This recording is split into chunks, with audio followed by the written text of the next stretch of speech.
My dearest diary, I'm starting to understand, and now it feels as if a fog has been lifted. This soil is love indeed. The sky, the sun, the blowing winds, the trees, the mountains. The world has such love and beauty through it. But in the human soul, is there such love and beauty? Before this journey of enlightenment, I battled with my sanity.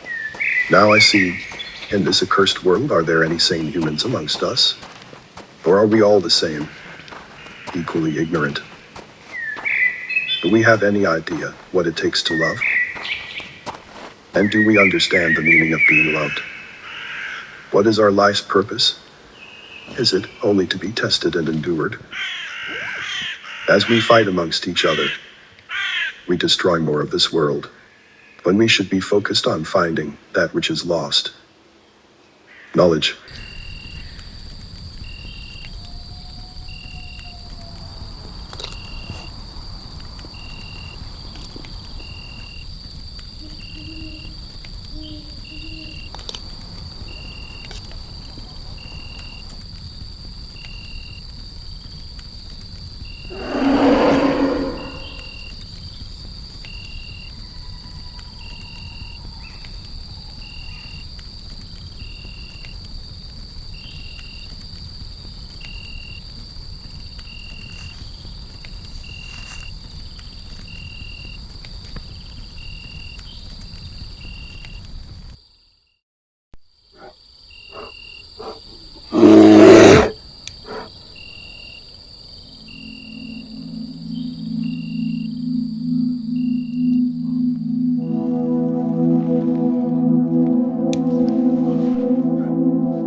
So, what did you think of that little movie there? So that was my first little short test with the Lumix S5 and the video assist. So I thought I'd just go out and shoot something just to see, if there's any quirks or, if there's any problems that I need to look out for when using the video assist.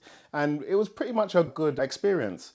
There was a few things that I noticed when I was playing back the footage, and that is that there was some little red flecks and green flecks popping up every now and again. So I don't think it's anything serious. It's not dead pixels because they're kind of random. So I need to kind of figure out where they're coming from. But other than that, yeah, it was a great experience. The file sizes, as you would expect, were very manageable, very easy. I mean, that film only took me about an hour and a half to shoot and a couple of hours to edit. I still came in at under, 30 gigs, I think, at 12:1 RAW.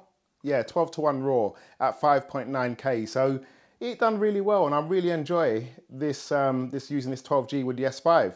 But you guys know that I had the Ninja V, and even though I had the Ninja V, you might think, why did I pick up the video assist? Well, I just want to play this quick clip here, so have a look at this. I thought if we made it for free and everyone could just download it and use it, it would create a large market, and some of that proportion of those customers will then buy it when they start to make money. So our job is to trick our customers into being financially successful.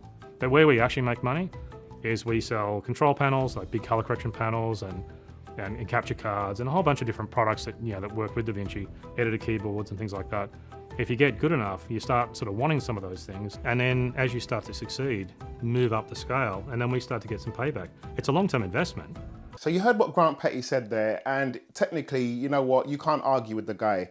I've gotten so used to DaVinci Resolve over the last couple of years, even though I'm proficient in Final Cut Pro and I can use Premiere and LumaFusion, all sorts of NLEs. But what you can do in DaVinci Resolve is just mad. Even if you're playing with like 8-bit footage, dead footage, you can tweak the hell out of that so easy. And using Final Cut, I just tried to go back to it with using a Ninja, but it just wasn't me. I felt kind of like a kid that was mashing crayons on a bit of paper, so I couldn't really use it anymore. So I thought, you know what, I'm gonna have to sell this and get the video assist. So I bought the video assist first, tried it out, and it was absolutely amazing. And there's a lot of other reasons why I bought it. I think, obviously, as you know, I'm a big fan of the menu system. And this menu system on here is so much better than the Ninja. The Ninja is a bit clunky, in my opinion. It's good, but it's not great. But it works fine if you want ProRes RAW. But you know, with this menu system, absolutely amazing. The fact that you can record to SD cards is absolutely amazing. I love that. And then you've got the USB-C at the bottom as well, so you can connect different drives. It's not much really to say. It was, you know, the reason of I use DaVinci Resolve a lot. I don't use Final Cut anymore. ProRes RAW file sizes are just too big, and there's a lot more features I can get out of this. Even though it's a lot more expensive, I just think it's worth the money. But one caveat I will say is that I do actually think that ProRes RAW has a slightly better image than the BRAW that's coming out of this unit here. I looked at the footage, I've played with it, I recorded a few test shots, and it does look just a few clicks cleaner than what BRAW does, definitely does in my opinion. So for you guys that just went out and bought the Ninja, I think that you've got a good deal still. It's still relatively cheap and it's still great. This is because I have Blackmagic cameras and I use DaVinci Resolve as my main NLE, so that was the reason why. So there, that was it. Not much to say really. I just hope you enjoyed the film. As I said, it was a quick thing, a quick test.